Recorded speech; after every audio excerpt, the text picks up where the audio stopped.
কুলের আচার আপনাদের সাথে শেয়ার করছি। বাজার থেকে কুল নিয়ে চলে এসছে, আর এই সিজনেই কুল পাওয়া যায়, তাই আমি কুলের আচার বানালাম আর আপনাদের সাথে শেয়ার করলাম। দেখুন, দেখতেও যত সুন্দর হয়েছে, খেতেও তত দুর্দান্ত। এবার আমি কুলগুলোকে ভালো করে ধুয়ে নেব। শুকিয়ে নিয়েছি রোদ্রে একটু। এবার আমি ভালো করে জল দিয়ে ধুয়ে নিচ্ছি। 2-3 বার ধুয়ে নিতে হবে ভালো করে, তাহলে নোংরাটা একদম চলে যাবে, থাকবে না। দেখুন, এইভাবে জল দিয়ে ধুয়ে নিচ্ছি।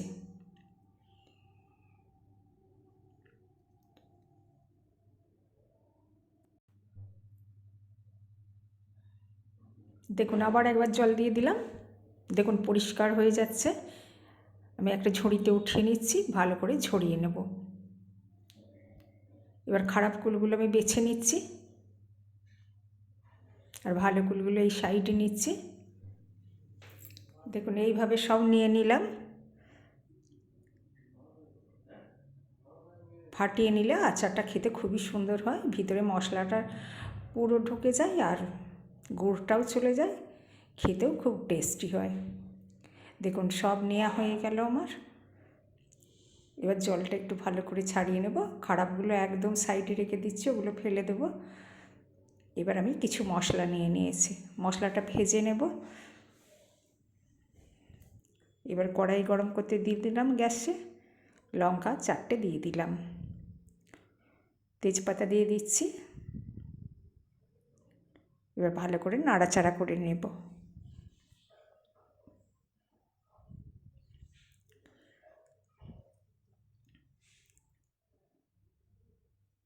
এবার মৌরিটা দিয়ে দিলাম, আবার নেড়ে দিচ্ছি।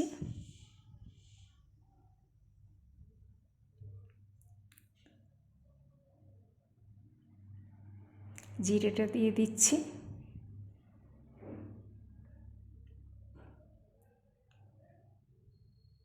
পাঁচফোড়নটাও দিয়ে দিলাম, ধনেটাও দিয়ে দিলাম। দিয়ে সব একসাথে ভালো করে ভেজে নেব। গ্যাসটা এখন খুব লোয়ে রাখতে হবে, হাইয়ে দিলে পুড়ে যাবে মশলাটা।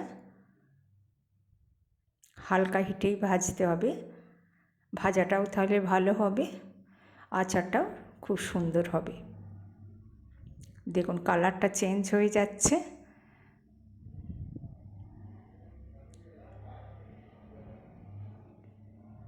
খুব ধীরে ধীরে ভাজতে হবে।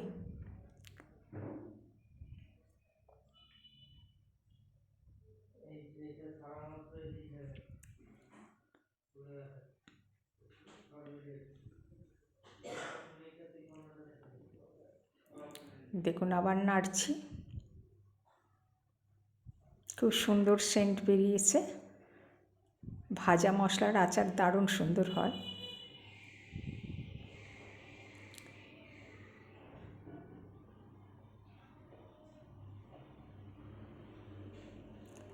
এবার একটা পাত্র বসিয়ে দিয়েছি গ্যাসে, জল দিয়ে দিলাম প্রয়োজন মতো। আবার একটু জল দিলাম। আমি জলটা কেন দিলাম আপনাদের পরে বলছি। এবার আমি গুড় দিয়ে দিচ্ছি।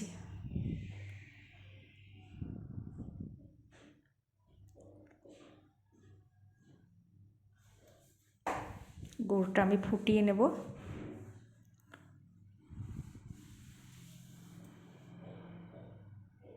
দেখুন, শক্ত আছে, নাড়তে হবে, তাহলে গলে যাবে। হিটটা এখন জোরেই রাখতে হবে।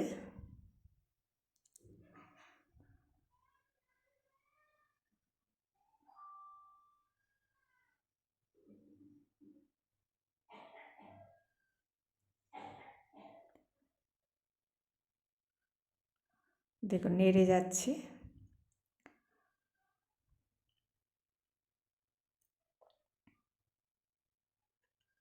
আস্তে আস্তে গলা শুরু হয়ে গেছে।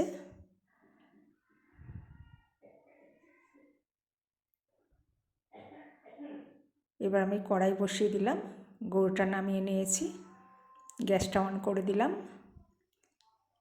এবার আমি খুব সামান্য তেল দিয়ে দেব। আচারে বেশি তেল লাগে না, আর বেশি তেল দেবও না, তাহলে তেলের গন্ধ থেকে যাবে। এবার একটু হিং দিয়ে দিলাম, এই হিংটা দিলে আচারের দারুণ টেস্ট আসে। এবার আমি লঙ্কা আর তেজপাতা দিয়ে দিলাম।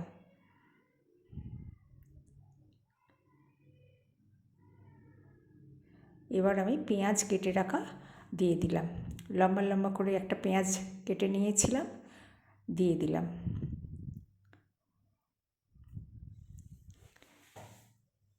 এবার পেঁয়াজটাকে ভালো করে ভেজে নেব।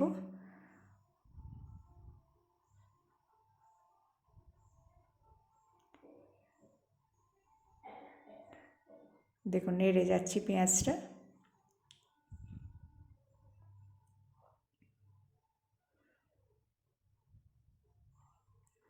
দেখুন লাল লাল হয়ে আসছে।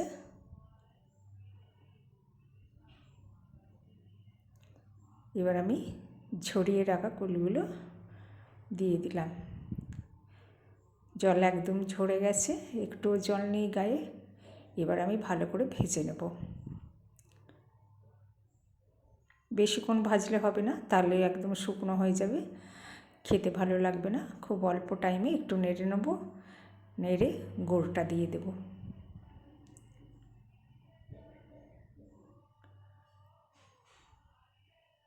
পেঁয়াজটা দিলে আচারটা দারুণ টেস্ট হয়। তার সাথে হিংও আছে, ভালো করে নেড়ে নিতে হবে। এবার আমি বিট লবণ দিয়ে দিচ্ছি প্রয়োজন মতো। এবার ভালো করে মিক্সড করে নেব।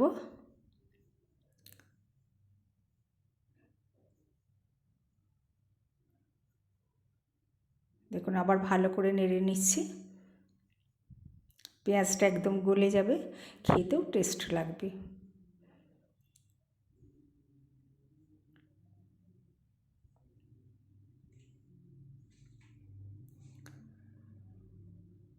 এবার আমি ফুটিয়ে রাখা গুড়টা ছেঁকে দিয়ে দিচ্ছি।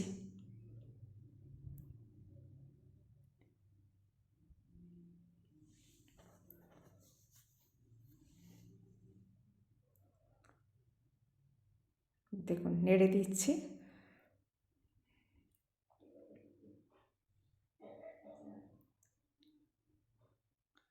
আবার আমি গুড়টা ঢেলে দিলাম।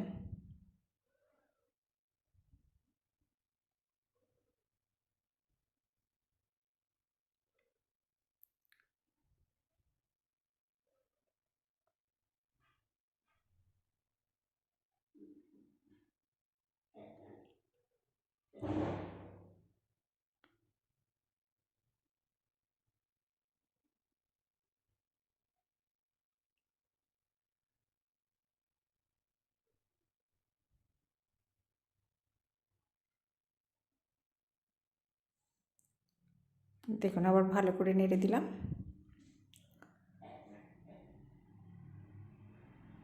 দেখুন ফুটে উঠেছে, কুলগুলোও সব ফুলে উঠে পড়েছে ওপরে। প্রথমে গ্যাসটা হিটেই রেখেছি, হাই ফ্লেমে আছে। এখন ভালো করে কুলটা ফুটিয়ে নিতে হবে।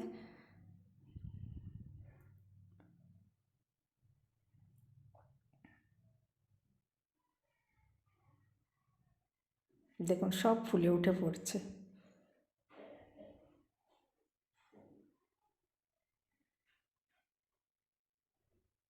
এবার আমি মশলা ভেজে রাখাটা উপর থেকে ছড়িয়ে দিচ্ছি। অল্প অল্প করে দেব আর নাড়ব।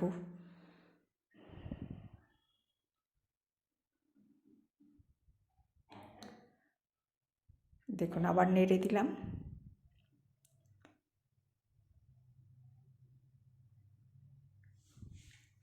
আমার রেসিপি ভালো লাগলে সাবস্ক্রাইব করে পাশে থাকা বেল আইকনটি অন করে দেবেন, তাহলে নতুন নতুন ভিডিও আপনার কাছে পৌঁছে যাবে। আবার আমি মশলার ছিল কিছুটা দিয়ে দিলাম, আবার ভালো করে নেড়ে দিচ্ছি।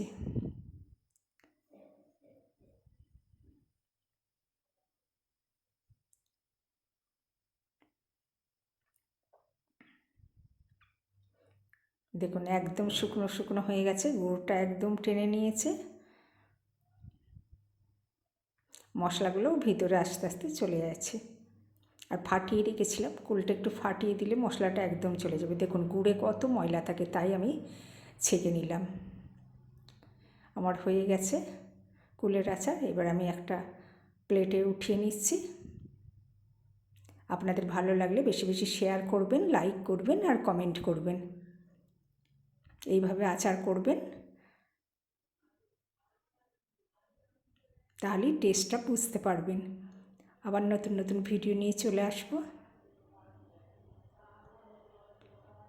আর এই সিজনেই কুল পাওয়া যায়।